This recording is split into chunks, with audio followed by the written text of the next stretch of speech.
Protesters in Bristol have pulled down the statue of 17th-century slave trader Edward Colston. Protesters dragged the statue of Edward Colston to Bristol Harbour side during a Black Lives Matter protest rally.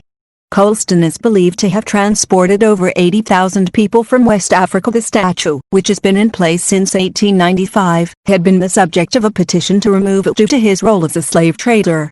Images showed crowds rushing to stamp on the statue, which stood in Colston Avenue, before it was rolled along the road and pushed into the harbour.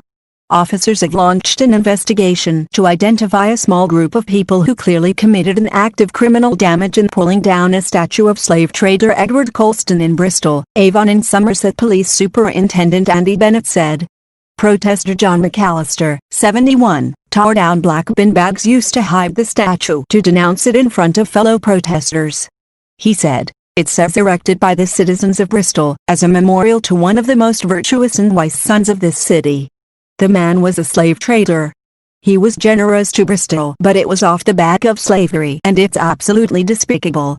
It's an insult to the people of Bristol." According to Historic England, the statue was sculpted by John Cassidy, of Manchester, with an inscription that read "Erected by citizens of Bristol as a memorial of one of the most virtuous and wise sons of their city AD 1895. Colston's involvement in the slave trade through the British-based Royal African Company was the source of much of the money which he bestowed in Bristol, the website added. The statue was one of a number of landmarks in Bristol to take Colston's name, although the nearby music venue Colston Hall will be renamed this year as part of a major refurbishment.